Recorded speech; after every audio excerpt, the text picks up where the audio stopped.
अगर आपसे सवाल पूछा जाए कि रूस की सबसे बड़ी ताकत क्या है, तो कई लोग कहेंगे कि मिसाइल बहुत अच्छी बनाते हैं, कई लोग कहेंगे लड़ाकू विमान भी शानदार है, कई लोग कहेंगे कि परमाणु ताकत इसकी बहुत ज्यादा है। ऐसे में रूस की इन्हीं में से एक ताकत ऐसी होगी जो सबसे ज्यादा इन्हें पावरफुल बनाती है। लेकिन नहीं, रूस की सबसे बड़ी ताकत ना तो मिसाइल है, ना लड़ाकू विमान, ना ही इनकी शानदार इंजीनियरिंग।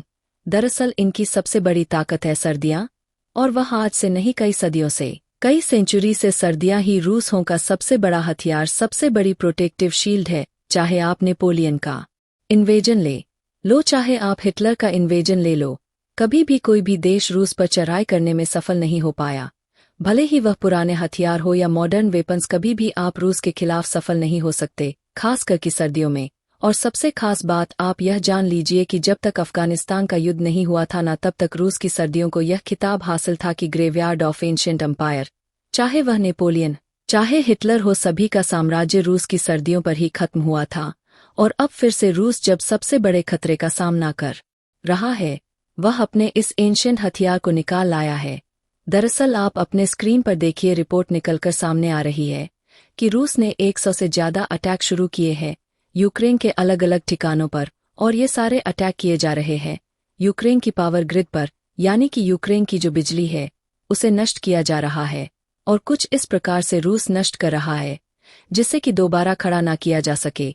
इसके लिए वो बड़े बॉम्ब्स यूज कर रहा है, मेगा लेवल की जो मिसाइलें होती है, हाइपरसोनिक क्रूज मिसाइल, इनका इस्तेमाल किया जा रहा है विद द लार्जर वारहेड, ताकि जब अटैक हो और धमाका हो तो वह इतना लार्ज हो कि पूरा बिजली घर ही उड़ा दे।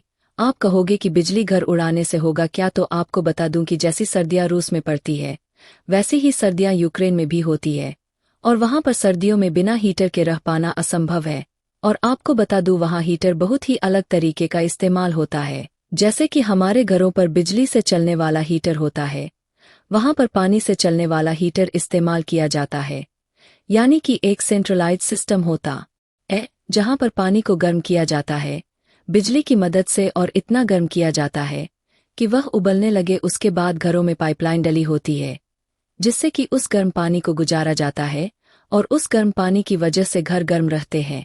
हालांकि पानी उबालने के दो तरीके मौजूद थे। सस्ता तरीका है कि आप गैस से उस पानी को गर्म करें, लेकिन गैस आती थी सारी की सारी रूस से।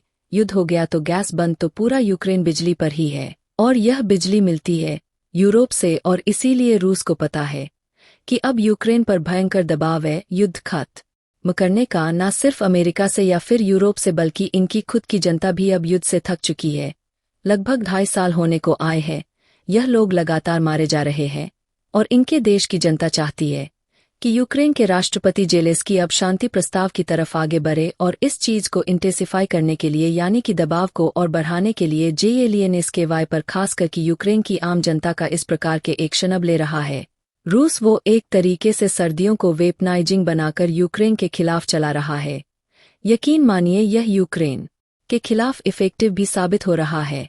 हाल ही में यूक्रेन के राष्ट्रपति जेलेंस्की ने बयान भी दिया है कि अब वह रूस को अपनी कुछ जमीन भी देने को तैयार है, और वह युद्ध खत्म करने को भी रेडी है अगर सही प्रस्ताव आता है और सही प्रकार से नेगोशिएशन की जाती है, तो यूक्रेन युद्ध खत्म करने की तरफ आगे बढ़ेगा। और इस चीज के भी इशारा उन्होंने दे दिया है कि रूस से वो पूरी जमीन तो नहीं ले पाएंगे, थोड़ी बहुत तो रूस को देनी पड़ेगी जब नेगोशिएशन होगी, लेकिन उसके बदले में चाहते हैं कि यूक्रेन को नाटो की मेंबरशिप मिले, ताकि भविष्य में रूस अटैक ना कर पाए। इसीलिए जो नाटो की मेंबरशिप है ना, शांति प्रस्ताव यहीं पर अड़ेगा, क्योंकि रूस कहेगा कि हमें लिख कर दो कि यूक्रेन कभी भी नाटो का सदस्य नहीं बनेगा, लेकिन रूस को इसके बदले में यूक्रेन की सारी जमीन वापस करनी पड़ सकती है।